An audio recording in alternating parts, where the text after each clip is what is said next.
সাধারণত তিলক এবং কণ্ঠিমালা থাকলেই আমরা ধরে নিই যে সেই ব্যক্তি বৈষ্ণব হবেন। কিন্তু শ্রী চৈতন্য শিক্ষামৃত গ্রন্থে শ্রীল ভক্তিবিনোদ ঠাকুর বিভিন্ন স্তরের বৈষ্ণবদের বর্ণনা করেছে এবং মোটামুটিভাবে বলতে গেলে দুই ধরনের বৈষ্ণব আছে, যেমন সাধারণ বৈষ্ণব আর পারমার্থিক চিন্ময় স্তরে উন্নীত বৈষ্ণব। সাধারণ বৈষ্ণবরা আবার তিন শ্রেণীর হয়: যারা কৃষ্ণ ভাবনায় বিশ্বাস করেন কিন্তু কঠোরভাবে তা মেনে চলেন না, যারা বৈষ্ণবজনের তিলক চিহ্নটি মেনে নেন এবং বৈষ্ণবদের শ্রদ্ধা করেন কিন্তু নিজেরা কঠোরভাবে তা অভ্যাস করেন না, এবং যারা বৈষ্ণব পরিবার থেকে এসেছেন এবং বৈষ্ণব তিলক চিহ্নটি ধারণ করেন কিন্তু বৈষ্ণব আচরণাদি কঠোরভাবে মেনে চলেন না। ভারতের এই তিন ধরনের সাধারণ বৈষ্ণবদের নমুনা দেখতে পাওয়া যায়। তাদের সকলকেই যথার্থ শুদ্ধ বৈষ্ণব সঙ্গের মাধ্যমে উন্নীত করা চলে। পারমার্থিক চিন্ময় স্তরে উন্নীত বৈষ্ণবেরা তাদের জীবনে পবিত্র মহামন্ত্র জপ অনুশীলন, ভগবত বিশ্বাসের গভীরতা এবং পরম পুরুষোত্তম ভগবানের উপলব্ধি সম্পর্কিত বিকাশ প্রভৃতি বিচারেই তিনটি শ্রেণীতে বিভক্ত হয়ে থাকে। প্রথমে হচ্ছে মহামন্ত্র জপের উন্নতির ভিত্তিতে। শ্রী চৈতন্য চরিতামৃত গ্রন্থের মধ্যলীলায় শ্রী চৈতন্য মহাপ্রভু মধ্যম অধিকারী বৈষ্ণবের একটি অত্যাবশ্যক বৈশিষ্ট্যের সংজ্ঞা দিয়েছেন। কৃষ্ণ নাম নিরন্তর যাহার বদনে, সেই বৈষ্ণব শ্রেষ্ঠ ভজ তাহার চরণে। যার মুখে নিরন্তর কৃষ্ণ নাম, তিনি বৈষ্ণব শ্রেষ্ঠ, তার শ্রীপাদপদ্মের ভজনা করো। এবার দেখুন, এই শ্লোকটির তাৎপর্য বিশ্লেষণ প্রসঙ্গে ছিল ভক্তিবেদান্ত স্বামী প্রভুপাদ শ্রী চৈতন্য চরিতামৃত গ্রন্থের ছিল ভক্তি সিদ্ধান্ত সরস্বতী ঠাকুরের উদ্ধৃতি দিয়ে বলেছেন, যে বৈষ্ণবের মুখে নিরন্তর শ্রীকৃষ্ণ নাম উচ্চারিত হয় তাকে মধ্যম অধিকারী বৈষ্ণব বলে চিনতে হবে। এই স্তরের ভক্ত কোমল শ্রদ্ধা সম্প্রতি কৃষ্ণ নাম উচ্চারণকারী কনিষ্ঠ বৈষ্ণবের থেকেও শ্রেষ্ঠ।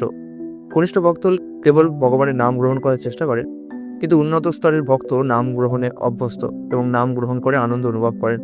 এই ধরনের উন্নত ভক্তকে বলা হয় মধ্যম ভাগবত, অর্থাৎ তিনি কনিষ্ঠ ও উত্তম ভক্তের মধ্যবর্তী স্তরে অবস্থিত। সাধারণত মধ্যম অধিকারী ভক্ত ভগবানের বাণীর প্রচারক হন। কনিষ্ঠ ভক্ত বা সাধারণ মানুষের মাধ্যম ভগবতের পূজা করা উচিত, যিনি হচ্ছেন মাধ্যম। এর দুটি শ্লোক পরে শ্রী চৈতন্য মহাপ্রভু উত্তম অধিকারী বৈষ্ণব ভক্তের বর্ণনা দিয়েছেন। যাহার দর্শনে মুখে আইসে কৃষ্ণ নাম, তাহারে জানিও তুমি বৈষ্ণব প্রধান। যাকে দেখলে মুখে কৃষ্ণ নাম আসে তাকে উত্তম বৈষ্ণব বলে যেন। এরপরে আমি যেটা বলবো সেটা হচ্ছে ভগবত বিশ্বাসের গভীরতা অনুসারে বৈষ্ণব। ছিল রূপ গোস্বামী ভক্তের অন্তরে ভগবত বিশ্বাসের গভীরতার তারতম্য অনুসারে চিন্ময় পারমার্থিক বিশ্বাসের তিনটি পর্যায়ের পার্থক্য এইভাবে নির্ণয় করেছিলেন।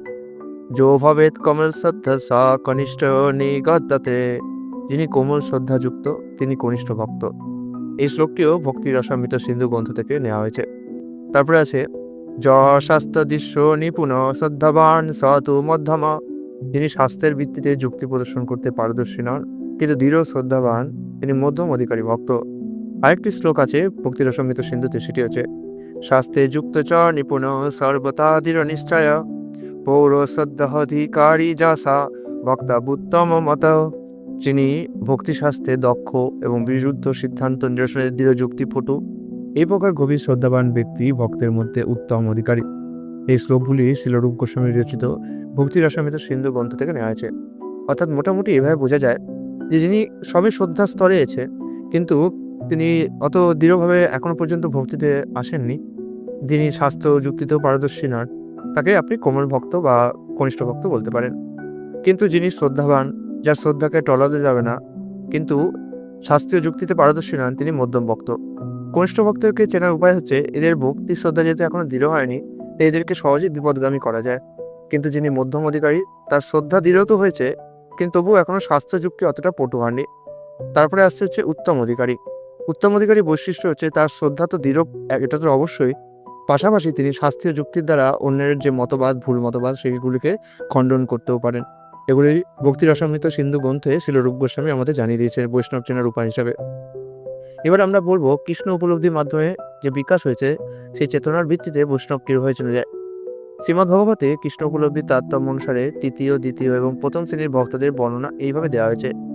অর্চায়ামেব হরয়ে পূজাং যা শ্রদ্ধয়ে হতে, ন তদ্ভিক্ষু চান্যেষু সা ভক্ত প্রাকৃত স্মিত।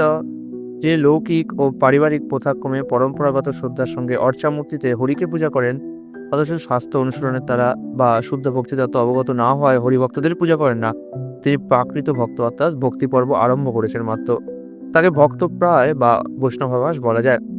এই শ্লোকটি শ্রীমদ্ ভাগবত থেকে উদ্ধৃত ছিল। ভক্তিবিনোদ ঠাকুর বলেছেন যে যিনি ঈশ্বরের প্রতি প্রেম, ভক্তের প্রতি মৈত্রী, ভগবত বিষয়ে অজ্ঞ মানুষদের প্রতি কৃপা এবং ভগবত বিদ্বেষী ও ভগবতত্ত্ব বিদ্বেষীকে উপেক্ষা করেন, তিনি শুদ্ধ ভক্তরূপে মধ্যম ভক্তে পরিগণিত হয়। পরে ভজন করতে করতে যখন প্রতিটি জীবকে পরমেশ্বর ভগবানের বিভিন্ন অংশরূপে দর্শন করে সকলের মধ্যে এক নিবিড় সম্পর্ক অনুভব করেন, তখন তিনি উত্তম ভক্তে পরিণত হন। প্রাকৃত অর্থাৎ জাগতিক আসক্তি সম্পন্ন ভক্ত উদ্দেশ্যবদ্ধ মানসিকতা নিয়ে শাস্ত্রাদি চর্চা করে না এবং শুদ্ধ ভগবত মুক্তির যথার্থ মান উপলব্ধির চেষ্টাও করে না। সেই জন্য প্রধান ভক্তদের যথাযথ সম্মান শ্রদ্ধা জানাতে সে শেখেনি। অবশ্য তার গুরুদেবের কাছ থেকে শেখা কিংবা তার বাড়ির সকলের বিগ্রহ সেবা দেখে শেখা, এভাবে বিধিবদ্ধ জীবনধারা মেনে চলতে পারে। ভক্তিমার্গে তার উন্নতির চেষ্টা থাকা সত্ত্বেও তাকে জাগতিক পর্যায়ে অবস্থিত বলেই বিবেচনা করতে হবে। বৈষ্ণব দর্শন তত্ত্বের কিছুটা আলোকপ্রাপ্ত এই ভক্তকে ভক্তপ্রায় বা ভক্তাবাসও বলা যেতে পারে। কিন্তু উন্নত স্তরের ভক্তকে যে সম্মান জানে না, অন্যদের সমদর্শনে বিবেচনা করে না, তাহলে তাকে জাগতিক আসক্তি সম্পন্ন ভক্ত বলতে হয়। ঈশ্বরে তধীনেষু বলিষেষু দৃশ্যসু চ প্রেম মৈত্রী কৃপাপেক্ষা যা করতি মধ্যম। যে ভক্ত ঈশ্বরের প্রেম, ভক্তের মৈত্রী, অজ্ঞান ব্যক্তিদের কৃপা এবং বিদ্বেষীদের প্রতি উপেক্ষা করেন, তিনি মধ্যম ভক্ত। এই শ্লোকটি শ্রীমদ্ ভাগবত থেকে উদ্ধৃত। শ্রী নারদ মুনি বসুদেবের কাছে ভাগবত ধর্ম কীর্তন প্রসঙ্গে বিদেহরাজ নিমি ও নবযোগেন্দ্রের আলোচনায় এই উদ্ধৃতিটি দেন। এছাড়াও আরেকটি উদ্ধৃতি আছে, সর্বভূতেষু য পশ্যেদ ভক্ত বদ্ভক্ত বমাত্মনা ভূতানি ভগবৎমানো নিঃস্ব ভাগবত উত্তম। যিনি ভাগবত উত্তম, তিনি সর্বভূতে আত্মার ও আত্মাস্বরূপ ভগবান শ্রীকৃষ্ণকেই দেখেন এবং আত্মারূপ শ্রীকৃষ্ণ সমস্ত জীবকে দেখেন। এই শ্লোকটি শ্রীমদ্ ভাগবত থেকে উদ্ধৃত।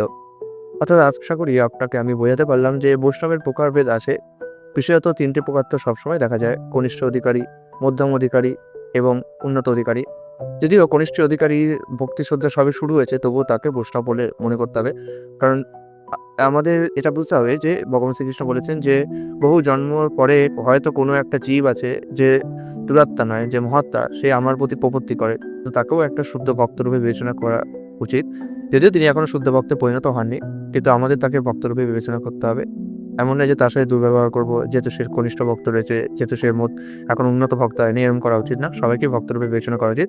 হ্যাঁ, তবে স্তরভেদ আছে। কনিষ্ঠ অধিকারী যেমন আমি বললামই, যেটা যে কনিষ্ঠ অধিকারী তার শ্রদ্ধা যেহেতু দৃঢ় নয়, তাই সহজেই তাকে বিওয়াল্ডার করা যায়, তাকে সরিয়ে নিয়ে যাওয়া যায়। মধ্যম অধিকারীর শ্রদ্ধা তো রয়েছে, কিন্তু শাস্ত্রের যুক্তি প্রদর্শন করতে পারে না। কিন্তু উত্তম অধিকারী যে, তিনি হয়তো শাস্ত্রের যুক্তি প্রদর্শন করতে পারেন। হয়তো বলছি কেন, সত্যি তিনি শাস্ত্রের যুক্তি প্রদর্শন করতে পারেন। এটার সুযোগ অনেকেই নেয়। অনেকে কি করে, কনিষ্ঠ স্তরের ভক্তদের কাছে যে তাদেরকে গিয়ে কিছু বুঝিয়ে দেয় এবং তারা বিওয়াল্ডার হয়ে যায়, তখন তারা প্রচার করতে থাকে যে দেখো এদের শাস্ত্রের যুক্তি ঠিক না, এই জন্য এদের ভক্তকে আমরা ছিনিয়ে নিতে পেরেছি।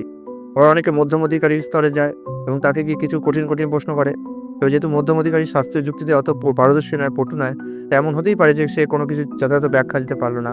তখন তারা প্রচার করতে থাকে যে এদের সিদ্ধান্তই ঠিক নয়। তাই যথাযথ প্রচেষ্টা করা উচিত যে কনিষ্ঠ অধিকারী বা মধ্যম অধিকারীর কাছে না গিয়ে উত্তম ভক্তের কাছে যাওয়া। হ্যাঁ, যদি আপনি কোনো উত্তম ভক্তকে পরাজিত করতে পারেন শাস্ত্রের যুক্তিতে, তবে আপনি প্রচার করতে পারেন যে হ্যাঁ, এদের যে ধর্ম সেগুলো ঠিক না, কিন্তু তার আগে করা উচিত না। আশা করি এই পডকাস্টটি আপনার ভালো লেগেছে। আগামীকাল আরও একটি পডকাস্ট নিয়ে উপস্থিত হবো। হরে কৃষ্ণ।